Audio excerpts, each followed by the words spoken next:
cheese. And welcome back to That's Some Cheese, part of the Vendetta Sports Podcast Network. Today is Sunday, July 7th. I have a very special guest on the phone. Please welcome my great friend, Scott Baker. Scott Baker, how are we doing today? What's going on? Yo, what is up, Trey? It has been a while, brother. I'm excited to be on the show today. It has been a while. Did want to get you on the podcast. There's a lot of NBA stuff going on. Excited to talk to you. It's always good having Baker around.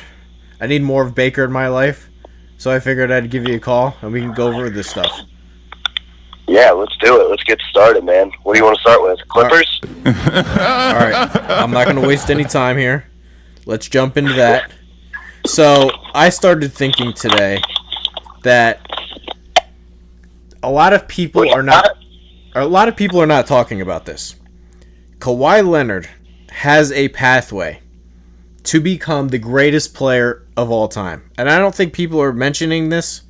He is the modern day Michael Jordan, and you can tell me if you agree or disagree. First, he wins a title with an old Spurs team. Tim Duncan was washed up. Tony Parker was washed up. Manu Ginobili was washed up.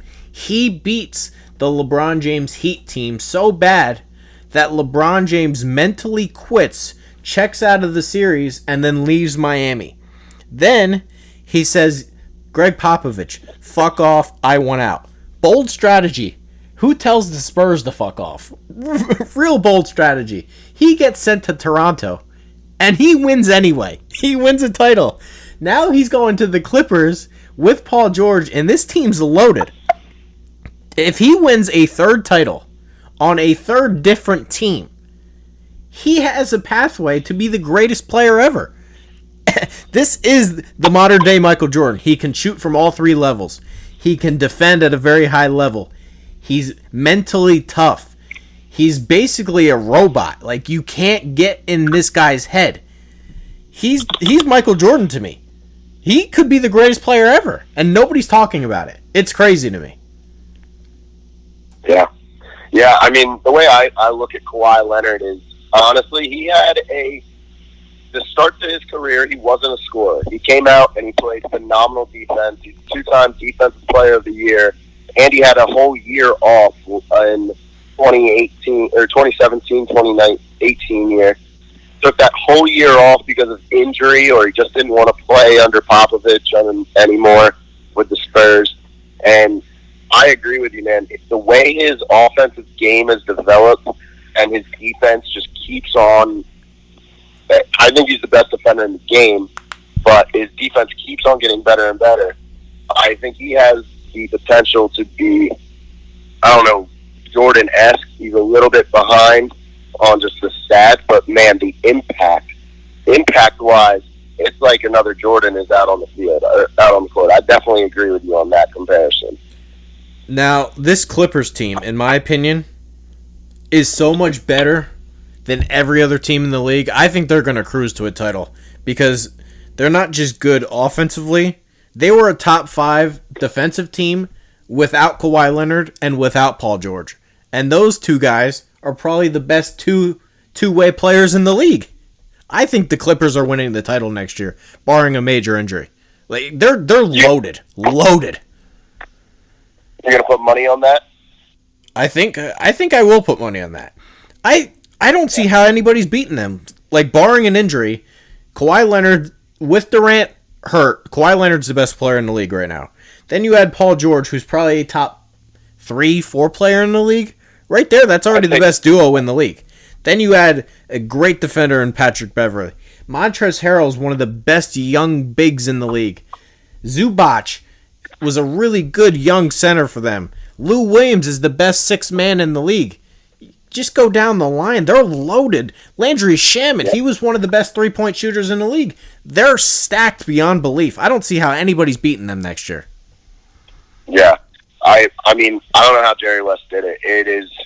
They really have. I thought that the Clippers run, the Lob City team I thought they were poised for a championship. Honestly, that big three of Chris Paul, Blake Griffin, and DeAndre Jordan.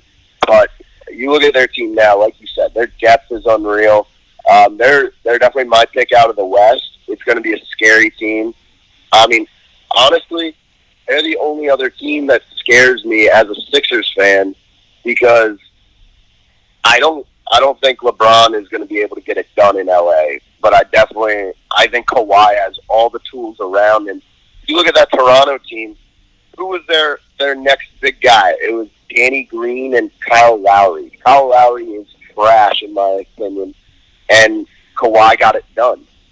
I think now he's got all-stars around him. He's got superstars around him with Paul George, and it's a scary team.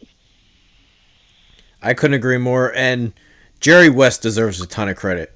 He turned Blake Griffin into Kawhi Leonard, Paul George, and Landry Shamet. And then he turned Chris Paul into Patrick Beverly, Lou Williams, all these young pieces, Montrezl Harrell. Just unbelievable job by Jerry West.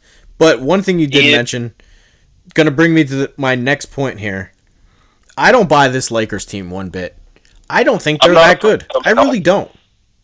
Yeah, they have DeMarcus Cousins now as their backup center to JaVale McGee. And Cousins is hurt. You never come back from an Achilles injury in any sport at what you used to be. So Cousins used to be the best center in the league. Now, obviously, it's Joel Embiid. But I'm not afraid of that team at all. I think Anthony Davis, I don't think he is going to be able to get it done with LeBron. I just think LeBron is a cancer in general, so we'll see how that goes. But they have no depth. Jeez. That was exactly where I was going. I don't buy this Lakers team one bit. Number one, Davis is not a good fit with LeBron. Everybody knows by now LeBron needs shooters. LeBron doesn't need big men. Anthony Davis is just going to be another Chris Bosh. He's going to be another Kevin Love who gets stuck in the corner, and his impact isn't nearly as big as it was without LeBron. Then you got number two. This team is going to get torched on defense. LeBron has been a terrible defender the past 2 years. Kyle Kuzma was a horrible defender last year. Boogie Cousins was basically unplayable because of how bad he was on defense. JaVale McGee's not a good defender. Rondo's not a good defender at this point in his career. Quinn Cook's a turnstile. This team is horrific on the defensive end. And number three, this front office just continues to make mistakes after mistakes. JaVale McGee can't be your starting center for a championship team. That's just not going to be okay. Rajon Rondo is not going to be a starting point guard for a championship team. This front office just make mistakes after mistakes. I thought the way they handled the rest of that cap space was just brutal. Brutal on every single level. I look at Rondo as an old school point guard like a Stockton. You know what? He has the ability to go out there and get 15 assists a game, but it's a matter of will he do it or not. Is his conditioning up there? Is he going to be in shape? How old is he now? He's in his late 30s. But the problem is the ball will never be in his hands because LeBron has the ball in his hands 99% of the time. He's the point guard, basically. So Rondo's fit on that offense is basically useless. Yeah. At the end of the day, it's going to boil down to, is LeBron going to allow his team to flow and let the front office and let the coaches actually do what they're paid to do? Or is LeBron going to do exactly what he did in Cleveland and set that franchise back another 15 years? I think we have 17 years of evidence to say it's going to be the latter. Yeah, absolutely. Look at the Miami Heat now. Look at the Cavaliers now. Those teams had LeBron, and they were phenomenal teams. Both teams got their championship. Now, I'm not going to be surprised if the Lakers get one. I don't think they will. I don't see them even being a contender, really. I don't think this team's that good. I really don't. See, I agree. I don't think they're that good, but would I be surprised if they turned it on and LeBron does something and he gets the Lakers a championship eventually? No, I wouldn't be. I would be. The thing is, man, in my opinion, you don't bring in players to run your organization. You need to set yourself up. You have LeBron James for 3 more seasons, the Lakers have him. You need to set yourself up for the future, You can't look. You got to look at Miami and look at the Cavaliers as primetime examples of what you don't want your franchise to become. I mean, they're garbage right now. If Jimmy Butler thinks that he's going to be able to turn that Miami team into a title contender in 1 year, he's wrong. The Cavaliers, Kevin Love's your best player. That's not how you're going to win a championship. Well, LeBron's one of the worst player executives of all time. He never makes good roster decisions. Paying J.R. Smith, paying Tristan Thompson. The list goes on and on. I don't think he's made one good trade in his life. Everything that he wants turns to shit. I mean, let's give the dude a little bit of credit. He did win. He does have three championships, so that's obviously he's doing a little something right. But I mean, he's the best player of just statistic-wise. He's the best player of our generation. So, I mean, if I'm Lakers fans and LeBron's on my team, I can't let him keep on killing it from the inside. You know, the Lakers are hungry for a championship. They haven't had one since Kobe in, I think it was 2011. The last one they won was against the Celtics. I forget what year that was, but and LeBron has a track record, like I said, of just ruining franchises and setting them back 5 to 10 years. Jeez. All right, so I'll get into the next topic here, but first, give Baker a follow on Twitter. Chachi126, I believe it is, right? Yes, sir. All right, at Chachi126, give him a follow. Also follow the website at media_vendetta. Go check out the website, vendettasportsmedia.com. Maybe Baker will have some stuff coming up. We'll see. But for now, we have him on a podcast, and we're going to talk about his team, the Philadelphia 76ers. They added Al Horford. They added Josh Richardson. They lost J.J. Redick, lost Jimmy Butler. And the first thing I thought of was the rest of the league has gone small. Philadelphia went big. And I know sometimes it's good to zig when everyone's zagging, but I don't like this one bit. I think they're actually too big. I don't like it. I really don't. I thought they should have just brought the same starting... That starting five was a lucky bounce away from probably winning the championship. And they mixed up that core that clearly did not have enough time to play together to begin with. Why not bring back that same group? Trust the process? I don't agree with that. I mean, like, I see what you're saying. You're right. They probably were a lucky bounce away from going to overtime with the Raptors and then potentially going to the finals. I think that they would have been able to get past Milwaukee, maybe not as handedly as the Raptors did, but... So why not bring back that team? Dude, you can't bring back Jimmy Butler. There were already problems there. They offered him the max, and he declined. So... that's just circumstances. J.J. Redick, I'm not paying him 2 years, $26.5 million. He's 35 years old, and honestly, he did not play great during our playoff run. He was missing threes. He wasn't the J.J. Redick of old, like, consistency. I'm excited to see what this team does. They got Richardson and Horford. Horford has always been Embiid's kryptonite, whether it be in just big games in Boston during the regular season or whether it be in the playoffs 2 years ago. I think you put those two guys together. Horford still has 2 good years in him, I feel. Embiid is playing the best basketball of his career, and Ben Simmons is continuing to grow. And you get a shooting guard who isn't 5'10", 5'11", like J.J. Redick, and he's going to be able to just, I think, play some better defense. I'm ready to see this team. They were already top 5 defensive team in the league last year. They're going to easily, I feel, be number 1 or 2 this year. Here's what I'll say. Number 1, I do like Josh Richardson. I should say that. I think he is an upgrade over J.J. Redick. The other things I do not like, though, because Al Horford, I don't see where he fits. Number 1, he's a big liability on the rebounding end. He averaged 6 rebounds a game as Boston's center. That's not okay. And he's going to continue to age, and 3-4 years into that contract, I think that's going to look horrendous. I think that contract's going to age very, very poorly. I think it's the Chris Paul contract. I don't think anybody would touch that thing.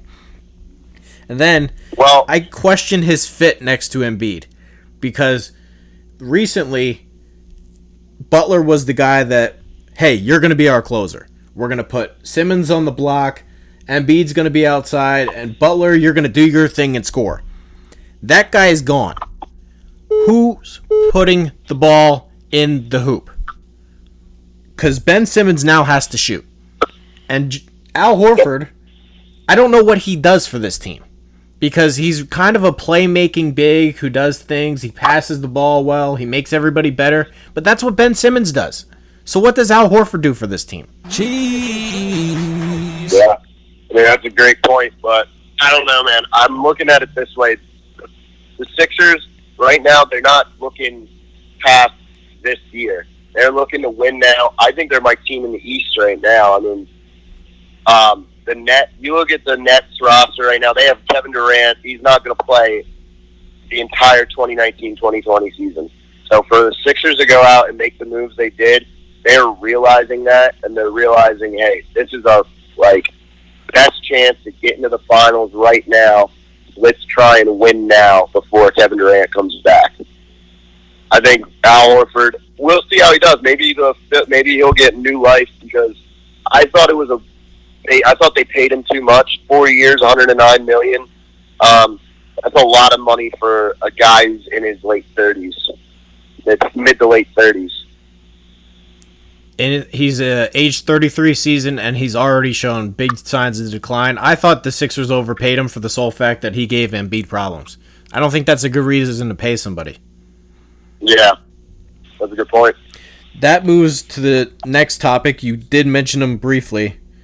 The Brooklyn Nets, they add Kyrie Irving, they add Kevin Durant. I'm surprised how down people are on the Nets. Granted, I know Durant's not going to play this year, but that next season, they're loaded. I don't see any way how they don't dominate the East for the next 5 years. I don't think anyone's down on them.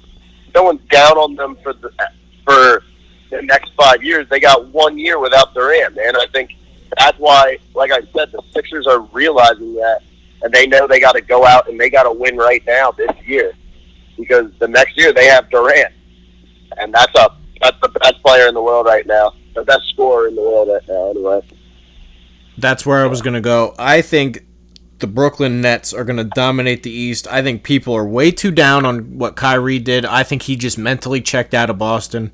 I think Durant, he's my guy for the best player in the world. This Brooklyn Nets team with Joe Harris and Spencer Dinwiddie and Karis LeVert and Jared Allen, they were kind of like the Clippers of the East. They gave the Sixers problems without a star. Now they have two. Yeah. Well, did you just say they didn't have a star? Yeah. Dude, D'Angelo Russell, man, is on the up. He's definitely a star. I'm not denying that. I think he's good. I wouldn't call him a star. Go ahead. Still a couple years out, I think. But that's the point. He's still a very young guy. He's not Kyrie Irving level yet. Well, I think Kyrie Irving is the way I see the Nets next 5 years going with Kyrie Irving and Kevin Durant is either one, it's going to be a success. Kevin Durant's going to come back the 2020 season, and he'll be the Kevin Durant of old. That Achilles won't have any problems with him, and him and Kyrie will get along with DeAndre Jordan. But the way I really think it's going to go, more likely than not, Kyrie Irving is going to want it to be his team, as he has at every step in his career. When he was in Cleveland and LeBron came back, he still wanted it to be his Cavaliers team. When he went to Boston, he wanted it to be his Celtics team. And I think that's going to make a lot of drama in the locker room. I think DeAndre Jordan is going to he might have a resurgence in his career, but I don't think he's going to be it's not going to be any big deal. He's on that team. He's going to be playing the 5. You got Kevin Durant coming back. dude, no one ever comes back from an Achilles injury the way they were before. It's going to be really interesting to see how he does it. That knee is going to be bothering him. I think it's going to be a recurring injury, just set up. It might not be another Achilles, but he's got to rehab right, and he's got to really come back strong because no one comes back from an Achilles injury. Just going to another sport, if you look at baseball, Ryan Howard tore his Achilles, and before that, he was the best slugger in baseball and completely ruined his career. You know, you could find countless examples. Look at DeMarcus Cousins. He just had recurring injuries to that same leg, and it really took him out from being the best center. He's not even in my top 5 now. So we'll see how Kevin Durant does coming back, but right now it's just all speculation and what ifs. But yeah, the Nets right now don't scare me without Kevin Durant. I wrote this in my article. I think on paper that team should win a title. Off The paper, Nets? yes. On paper, that team should win a title. But when you really think about it and break it down, it could go the other way, where injuries could be a problem. Kyrie's been hurt. Durant's recovering from an injury. DeAndre Jordan's getting old. This team could very well be nothing, but on paper, it should win a title. It doesn't always work that way, but it should. But I brought this up to a couple friends the other day because they were talking big about the Nets.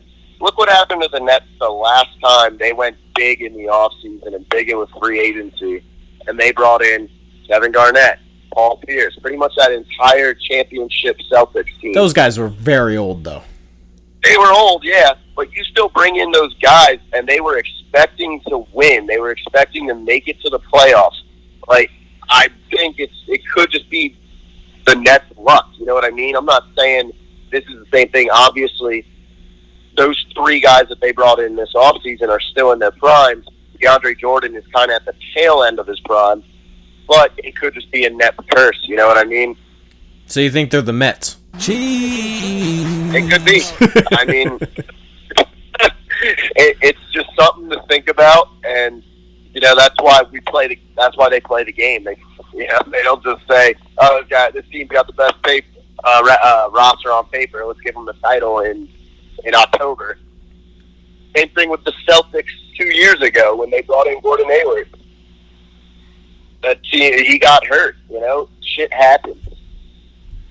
Yeah, that leads me to where I wanted to wrap up. I'm all over the place with the Celtics. You can chime in, but at some point, Gordon Hayward needs to be Gordon Hayward again. But outside of that, I don't know if they're going to be good or if they're going to be terrible.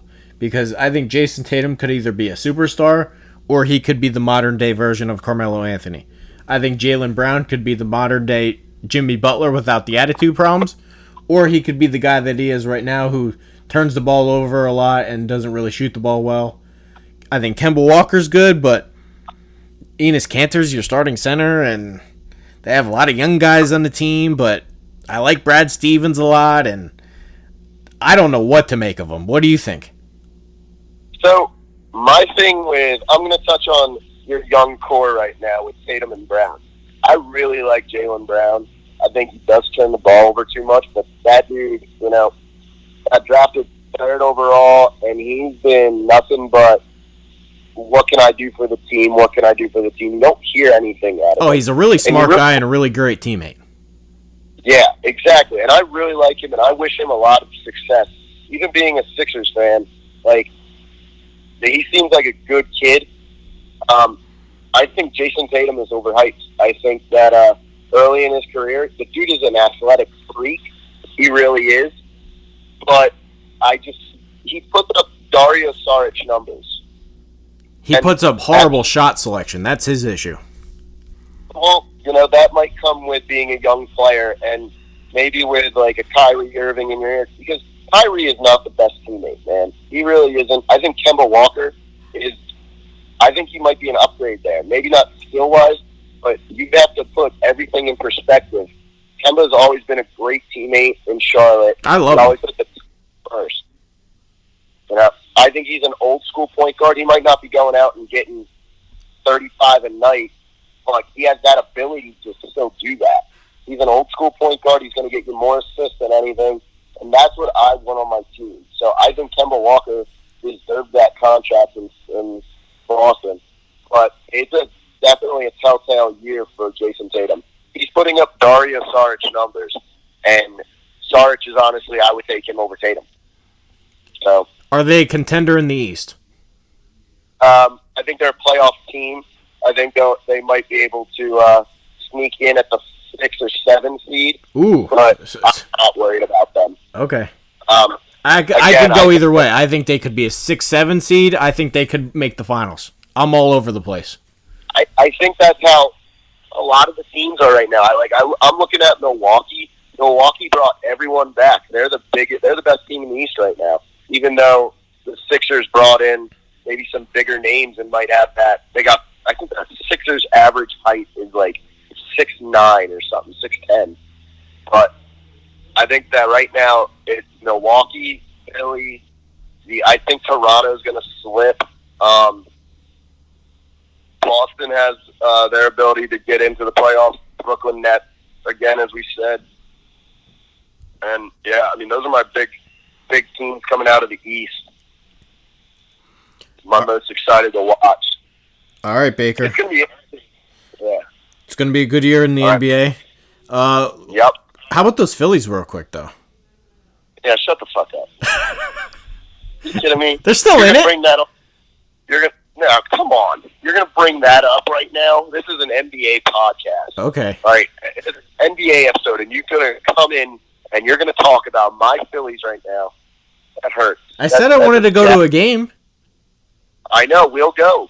All right. Just let me know. All I'll right. get the ticket. Scott Baker, thanks for coming on the show. I appreciate it. Thank you, buddy. I'll be invite me back anytime. I'd love to be back. All right, we'll make sure to have you back. Thanks for coming on. All right. Tell you something. You know what really grinds my gears? You, America. Fuck you, Diane.